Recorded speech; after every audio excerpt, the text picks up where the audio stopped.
Hi, it's Jean to it again. I'm just continuing my other little video. It kind of got cut off. You know, I'm a professional actress, but I am not a behind-the-scenes camera person. But we have to try to learn all this stuff for taping our own auditions.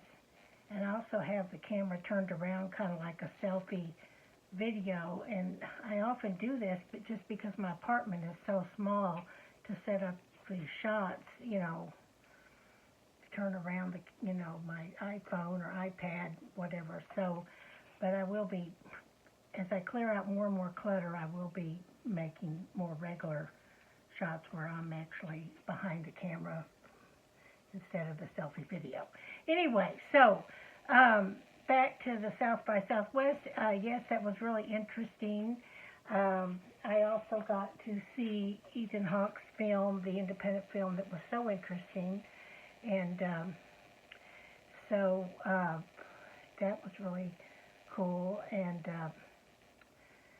then let's see. Oh, and then just today, I'm such a city girl. I mean, I was born and raised in Dallas, where I've lived most of my life, and then I've lived in Austin some, and then out in LA on and off some, you know, the last number of years. So here I am in Waco, and I'm just such a city person. It's so strange. Earlier I was out there walking my dog, and the little girl next door was showing me her she had these bubbles. They were green bubbles she was blowing. In fact, I almost thought about asking them if they could be in the St. Patrick's Day video. Maybe we can do that next time.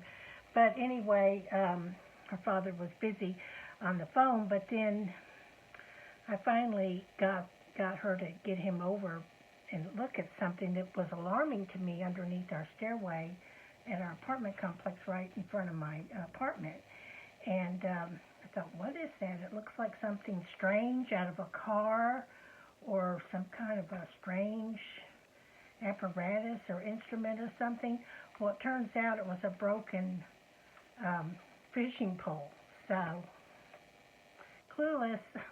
So, but actually, decades ago, my grandfather actually took me fishing one time. So, but I've slept since then. So, but when it's broken, it looked kind of strange, like it was part of a fishing pole. So he had to clarify that. So it was all good. So anyway, I guess that's it. I had forgotten the name of that Ethan Hawke film. I was going to look it up on my iPad for you guys. Maybe I'll do that real quick.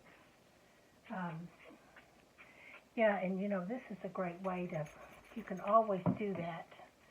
You know, I'm on IMDb Pro, usually, depending on my payments.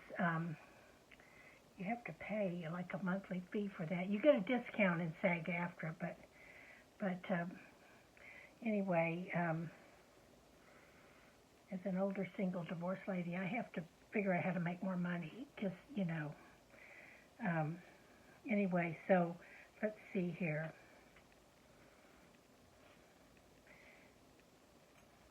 I'm just going to go ahead and Google Ethan Hawke on my iPad.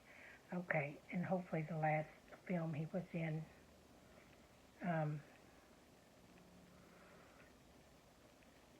it was a very small film.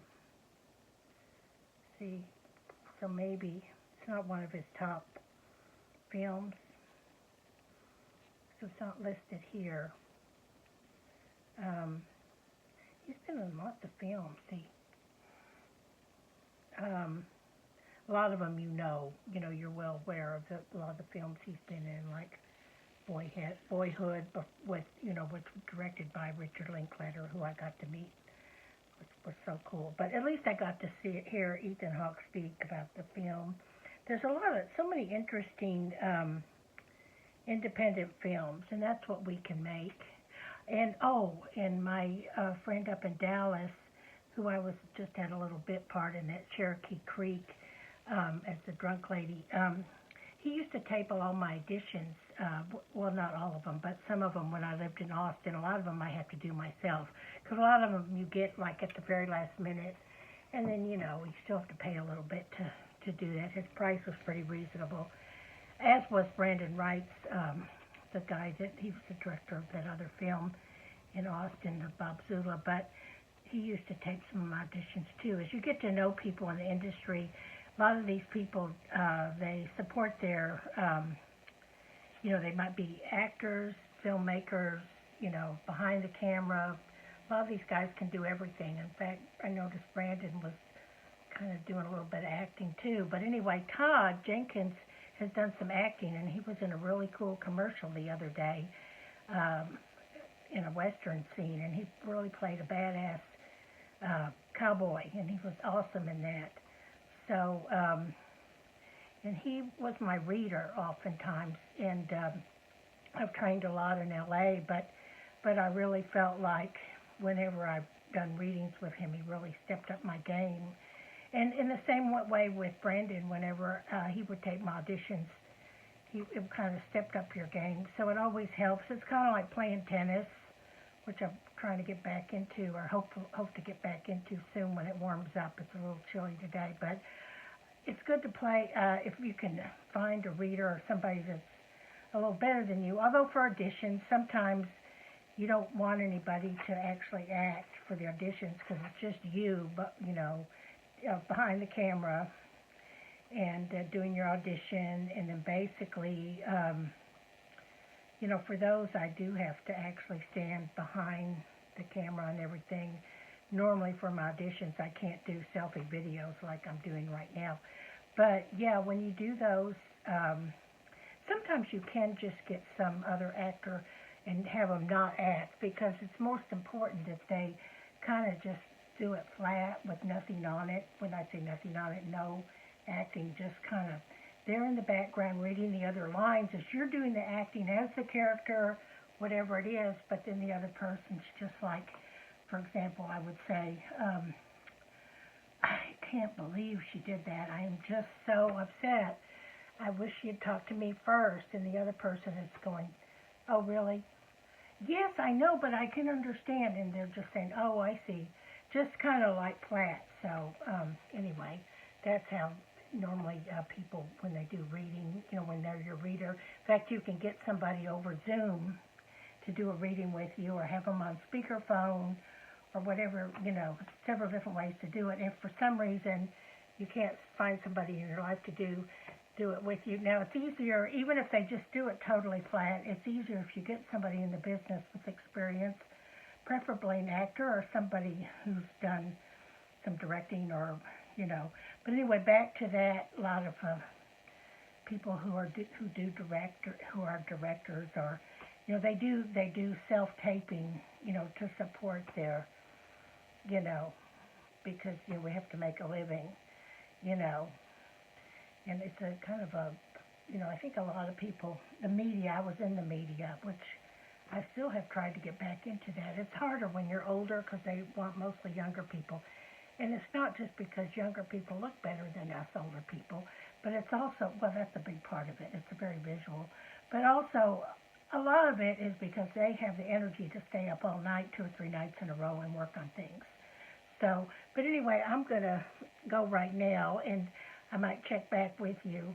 But this is the second part of the video. My phone got a phone call, and it cut me off on the first part of the other video.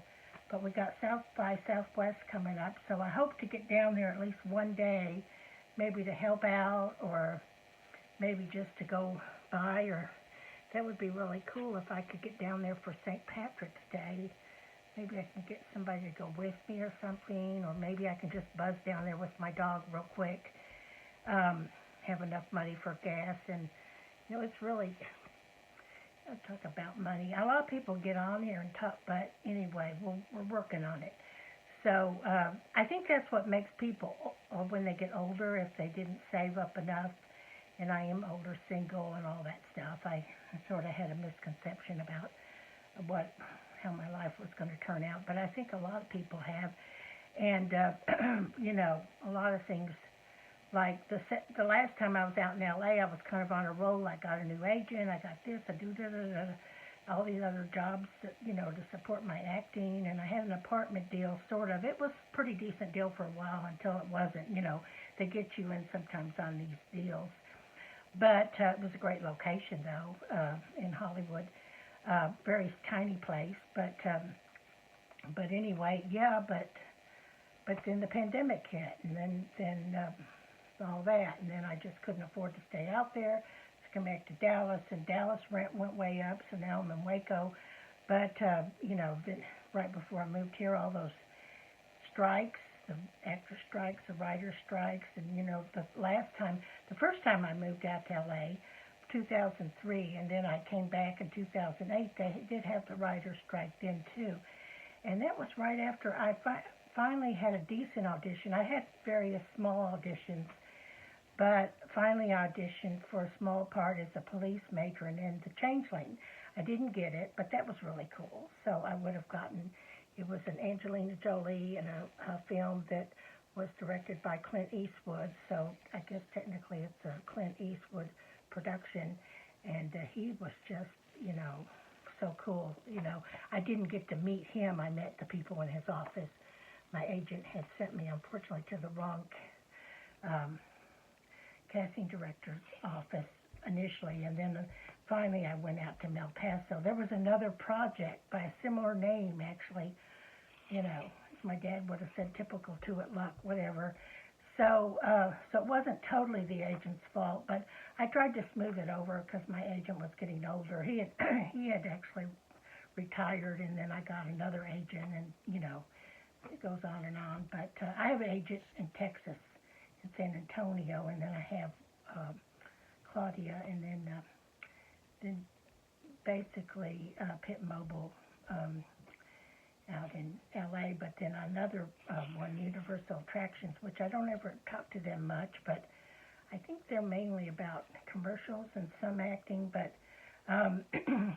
but no, at one time I got the production sheet from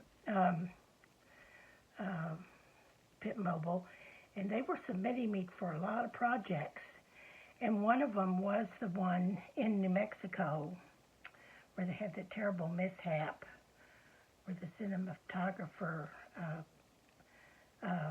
was killed, in the fatality. So that was really sad. So, the whole Baldwin production thing, the whole mishap on that whole thing was such a horrible thing. But I did have an audition for that, but I didn't get the audition. I wasn't chosen to audition, so maybe it's a good thing, because, I don't know, I might have been in the wrong place at the wrong time or whatever, so you just never know. Sometimes not everything in our life works out for a reason, or works out, but yeah, that other movie, Saving Mr. Banks, was a really cool audition that I flew out to one of the times I'd moved back to Dallas, and then I was able to stay with a friend out there, and so my friend Pat, and then I didn't book that, but I felt like if I had more coffee, I would have. I kept practicing it on the plane and everything, so it was to be one of the secretaries in the office. So, but the actress who got the part is a very well-known actress by the name of Kathy Baker, and she has a lot more experience and in the business and a lot more training. Well, I have a lot of training, but she she's just probably better. Well, she's probably better, or maybe she is, because she has a lot more training. But I think I did a good job on the audition. She's also more slim, which I was slim when I was in my 20s. It was a battle, and then in high school I was too, because I was on the drill team and everything, dancing, dance recitals, musicals. I didn't start putting on weight until my mid-30s. I mean, I always kind of battled weight, but anyway, so that's a whole other thing for another day. So, age and weight, the thing that women always have on their minds more than men do. So anyway, well, let's close out on that. So we're moving on the St. Patrick's Day journey. It's coming up pretty quick. So talk to y'all later. Bye.